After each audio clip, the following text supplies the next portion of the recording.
Hello everyone, my name is Pinky. Welcome back to my channel. Today I'm going to discuss about tonsillitis and sore throat. Tonsillitis and sore throat are often used interchangeably. Sore throat is when you have basically your throat hurts. That's sore throat and you can't swallow. There's difficulty in swallowing. And tonsillitis when the glands around this region, it hurts. They become swollen. And you can also have white spots on your tonsils. Now, how you're gonna manage tonsillitis and sore throat at home? At home, you can gargle with warm salt water. In order to do that, you have to dissolve half teaspoon of salt in warm water and gargle as often as you need. You can also suck onto ice cubes or ice lollies or hard sweet.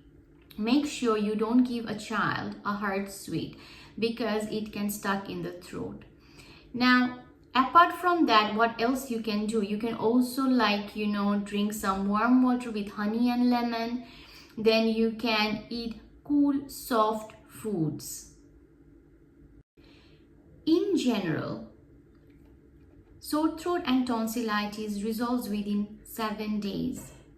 Now, when you're going to decide that a patient needs antibiotic for sore throat or tonsillitis, you can use two tools in order to decide that. One of them is the FeverPAIN tool, another one is the center tool. Now, what is FeverPAIN tool? So how to use the FeverPAIN tool?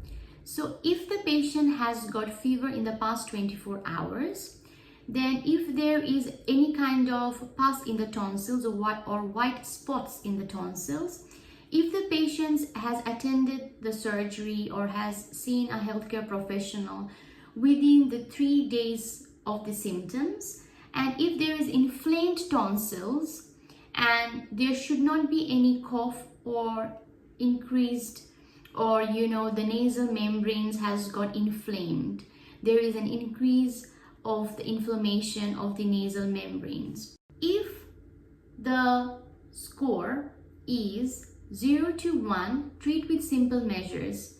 If it's between 2 to 3, then offer a backup prescription, antibiotic prescriptions. If it is more than 4, then antibiotics will be prescribed. Another tool is the center tool. In center tool, it can be used for any patients who are more than 3 years old. Now, in center tool, what you're gonna see is, if there is any discharge from the tonsils, like if there is any pus, white spots, if the glands over here, they are swollen and it's painful, if there is a history of fever, and you're also gonna check if there is absence of cough.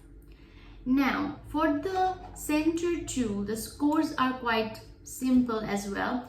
If the score is between 0 to 2, then treat with simple measures.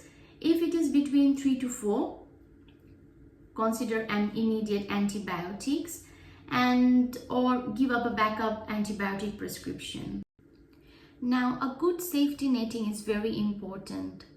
I often tell my patient, if your symptoms are not improving within 7 days, or if you are systematically unwell and your symptoms are getting worse, always seek help. When is it a good idea to get rid of the tonsils by surgery? So there is a certain criteria that needs to be followed.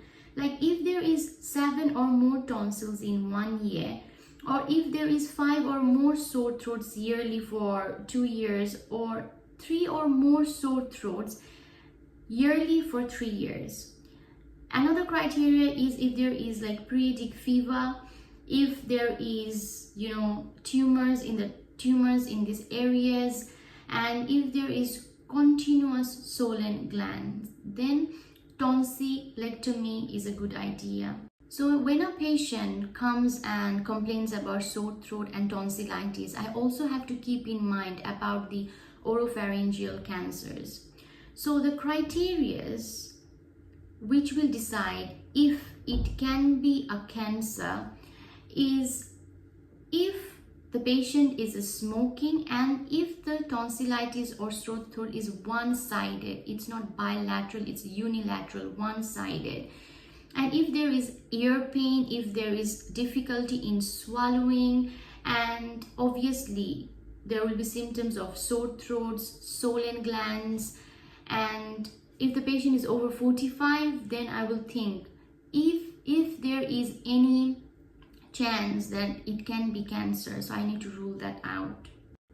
Now, another differential diagnosis is if there is recurrent sore throats along with other symptoms such as fever, high temperature, swollen glands, and there will be rigors, that is a kind of shaking in the body. And then you have to think about another condition known as Lemierre's syndrome. The antibiotics which are used in sore throat and tonsillitis are usually phenoxymethylpenicillin 500 mg twice a day for 5 days. Alternative to phenoxymethylpenicillin in patients who are allergic to penicillins, clarithromycin and erythromycin can be used. For clarithromycin, the dose is 500 mg twice a day for 5 days, and if a patient is pregnant and can't take clarithromycin, then erythromycin can be used, and the dose is again 500 mg 4 times a day for 5 days. However, in Lemierre syndrome, you might want to consider metronidazole antibiotic, which will give an anaerobic protection. For sore throat and tonsillitis pain management, ibuprofen is usually the best because it reduces the inflammation, and paracetamol can also be used. However, in children, paracetamol should always be the first choice. The most important thing is, it's very important to use the clinical judgment sometimes to decide what needs to be done. It's very, very important. Patients should always seek help if the symptoms are not getting any better, if it is not resolving. Thanks for watching. Hopefully you have benefited by watching my video. Please do subscribe and like my channel. Thanks a lot. Stay safe.